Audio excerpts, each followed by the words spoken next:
Hi నమస్తే welcome to red TV. నేను ప్రత్యూష. ప్రేమ వినడానికి చాలా బాగుండే ఈ పేరుతో ఎన్నెన్ని మోసాలు, ఎన్ని దారుణాలు. ప్రేమ పేరుతో కలిసి ఉండడం, తిరగడం, తినడం అన్నీ చేస్తారు, ఫొటోస్ దిగడం. కానీ కొంతవరకు మంచిగా ఉన్న రోజులు మంచిగా ఉంటుంది. లేదు ఇంక అవ్వదు అనుకున్నప్పుడు ప్రేమ పేరుతో హింసించడం, చంపేయడం, లేదంటే చచ్చేలా చేయడం. ఫోటోస్ చూపించి వాళ్ళని బ్లాక్‌మెయిల్ చేయడం ఇవన్నీ చూస్తుంటాం. ఇవన్నీ ఒక ఎత్తైతే ఇంకొక మోసం గూడా ఉంటుంది. ప్రేమించడం, ప్రేమించి మతాల మార్పిడి చేయడం.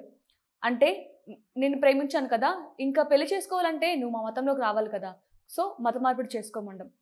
మత మార్పిడి గురించి ఎన్ని సినిమాలు, ఎన్ని వెబ్ సీరీస్, ఎన్ని ఆర్టికల్స్, ఎన్ని స్టోరీస్ వచ్చినప్పటికీ ఇప్పటికీ మత మార్పిడులు జరుగుతూనే ఉన్నాయి. కానీ కేరళలో ఈ మత మార్పిడులనేవి చాలా ఎక్కువగా వింటూ ఉంటాం. కేరళలో జరిగిన ఇలాంటి మత మార్పిడి స్టోరీస్ గురించి కూడా ఎన్నో వెబ్ సీరీస్ వచ్చాయి. ఎన్నో మూవీస్ కూడా వచ్చాయి. అయితే కేరళలో మత మార్పిడి కేస్ ఇంకొకటి వెలుగులోకొచ్చింది.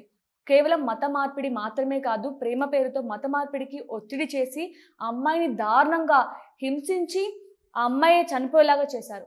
ఈ కేసు వచ్చేసి కేరళలోని కోతమంగళం అనే గ్రామంలో జరిగింది. 23 సంవత్సరాల సోనా అనే ఒక అమ్మాయి. ఈ అమ్మాయి వచ్చేసి టీచర్ ట్రైనింగ్ కోర్స్ అయితే చేస్తుందనమాట. ఆ టైంలోనే రామీజ్ అనే ఒక వ్యక్తితో ప్రేమలో పడింది. అంటే ఆ అబ్బాయి ముస్లిం అనుకుంటా. రామీజ్ అనే అబ్బాయి ముస్లిం. అయితే ప్రేమ స్టార్టింగ్‌లో వాళ్ళిద్దరి లవ్ జర్నీ స్టార్ట్ అయినప్పుడు, "నువ్వు అసలు మత మార్పిడి చేసుకోక్కర్లేదు. నేను పెళ్లి చేసుకుంటాను. మనిద్దరం చాలా హ్యాపీగా ఉంటాం. నువ్వు మత మార్పిడి చేసుకోక్కర్లేదు. నేను నిన్ను ఏమి" అని అతను హామీ ఇచ్చాడు ఆ అమ్మాయికి. సోనా అనే అమ్మాయికి. అయితే తీరా కొన్ని రోజుల తర్వాత పెళ్లి చేసుకునే సమయానికి సోనాని తన ఇంటికి తీసుకెళ్ళాడు. ఇంటికి తీసుకెళ్ళిన తర్వాత అంటే ముందు ఇచ్చాడు కదా హామీ. అంటే మత మార్పిడి చేసుకోక్కర్లేదని. ఇంటికి తీసుకెళ్ళాకేమో ఆ హామీని వెనక్కి తీసుకుంటున్నాను. నువ్వు తప్పకుండా మత మార్పిడి చేసుకుంటేనే పెళ్లవుతుంది అంటూ ఆ అమ్మాయిని హింసించాడు. కేవలం రామీజే కాకుండా రామీజ్ కుటుంబ సభ్యులు కూడా సోనాని ఎంతో హింసించారు. కేవలం మానసికంగానే కాదు, శారీరకంగా కూడా ఆమెని ఎంతో హింసించి, ఆమెని కొట్టడం చాలా చేశారు. అయితే ఆ హింసను తట్టుకోలేక, ఆమె మానసికంగా ఎవరికీ చెప్పుకోలేక, చాలా బాధపడుతూ, కనీసం ఇంట్లో వాళ్ళకి కూడా చెప్పుకోలేక ఆగస్ట్ 9న ఆత్మహత్య యత్నం చేసింది. ఆత్మహత్య యత్నం చేసి చికిత్స పొందుతూ ఆస్పత్రిలో మరణించింది. అయితే ఇదిలా ఉండగా సోనా మరణించిన తర్వాత ఈ స్టోరీలోకి పోలీసులు ఎంట్రీ ఇచ్చారు. ఫస్ట్ అయితే పోలీసులు ఇది సాధారణ మరణంగానే ఎఫ్ఐఆర్ ఫైల్ చేశారు. అంటే సోనా ఆత్మహత్య యత్నం కాకుండా నార్మల్ డెత్ అని ఎఫ్ఐఆర్‌లో చెప్పారు. అయితే పోలీసులు ఇన్వెస్టిగేషన్ చేయడం తర్వాత తెలిసిందేంటంటే ఇది మత మార్పిడికి రామీజ్ కుటుంబ సభ్యులు ఆ సోనాని చేసిన బలవంతం, అలాగే ఆమెను పెట్టిన హింస, దాని ద్వారానే సోనా చనిపోయిందంటూ కూడా పోలీసులు తెలుసుకున్నారు. అయితే ఇదే క్రమంలో సోనా కుటుంబ సభ్యులు కూడా పోలీసులు వెళ్ళడం జరిగింది. వాళ్ళతో మాట్లాడడం జరిగింది. అయితే ఈ క్రమంలో సోనా అన్న ఎవరైతే ఉన్నారో సోదరుడు, వాళ్ళ అన్న కూడా పోలీసులకు చెప్పారు. ఏంటంటే వీళ్ళిద్దరూ లవ్ చేసినప్పుడు సోనా అలాగే రామీజ్ మా కుటుంబ సభ్యుల దగ్గరికొచ్చి నేనిలా సోనాని పెళ్లి చేసుకున్నాను. కేవలం రామీజే కాకుండా రామీజ్ కుటుంబ సభ్యులు గూడా సోనా వాళ్ళ ఇంటికి రావడం జరిగింది. అయితే ఈ క్రమంలో మీ మీ చెల్లెల్ని మేము పెళ్లి చేసుకోవాలి అంటే మా రామీజ్‌కిచ్చి పెళ్లి చేయాలంటే తప్పకుండా మత మార్పిడి చేసుకోవాలి అని చెప్పేసి వాళ్ళ కుటుంబ సభ్యులు చెప్పారు, రామీజ్ కుటుంబ సభ్యులు. అయితే అప్పుడు మాత్రం సోనా సోదరుడు ఓకే చెప్పారు. కానీ ఇలా ఓకే చెప్పడం అంటే మత మార్పిడికి ఒప్పుకోవడం సోనాకి నచ్చలేదు. నేను మత మార్పిడి చేసుకోను.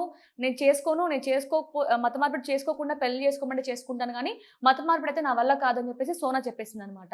అయితే చెప్పిన తర్వాత గూడా ఇంకా వాళ్ళ అన్న వాళ్ళు లైట్ తీసుకున్నారు. ఓకే. మీకు మాకు సంబంధం లేదంటూ లైట్ తీసుకున్నారు. కానీ ఈ క్రమంలోనే రామీజ్ చేసిన సోనాని హింస వల్ల సోనా చనిపోయింది. ఇది ఈ స్టోరీ కొత్తగా వచ్చిందనమాట. కానీ ఇదివరకు గూడా మనం మత మార్పిడి కేసులు చాలా విన్నాం. ఫస్ట్ ప్రేమించినప్పుడేమో మతం మార్పిడి చేసుకోవాల్సిన అవసరం లేదు, పెళ్లి చేసుకుంటామని మాటిచ్చి, తీరా పెళ్లి విషయంకొచ్చేటప్పటికి మత మార్పిడి చేసుకుంటేనే పెళ్లి అనే విషయాలు మనం చాలా చూసాం. ఈ కేవలం కేరళలోనే కాదు, దేశవ్యాప్తం మొత్తం కూడా ఇప్పుడు మతాల పిచ్చి అసలు ఏంటో మరి. మతాల గురించి ఇట్లా క్రిస్టియన్స్ కావచ్చు, ముస్లిమ్స్ కావచ్చు, అందరూ కూడా ఈ ప్రేమ అనే పేరుని వాడుకొని మతాలను మార్పిడి చేస్తున్నారు. దీని గురించి కూడా రీసెంట్‌గా మన తెలంగాణ రాజాసింగ్ గారు కూడా నిన్న రక్షాబంధన్ రోజు కూడా ఆయన ఒక వీడియో కూడా పెట్టడం జరిగింది. అంటే నా సోదరులిమణులకు నా రిక్వెస్ట్ ఏంటంటే, ఈ మత మార్పిడి పేరుతో జరిగే జిహాద్‌ని ఆపేయండి. మీరు ఇలాంటివి ప్రోత్సహించకండి. మీరు ఆ ట్రాప్‌లో పడకండి అంటూ కూడా ఆయన కూడా చెప్పుకొచ్చారు. కేవలం ఆయన మాత్రమే కాదు, ఇలా చాలా మంది కూడా మన హిందూ హిందూ అంటే సనాతన ధర్మం గురించి చెప్పేవాళ్ళు ప్రతి ఒక్కరు కూడా చెప్తున్నారు. అమ్మాయిలు గుర్తుపెట్టుకోవాల్సింది ఏంటంటే ముఖ్యంగా ఇలాంటి మత మార్పిడి, అలాగే ప్రేమ ప్రేమ పేరుతో జరిగే మోసాల నుంచి కూడా జాగ్రత్త వహించాల్సిందని నా కోరిక.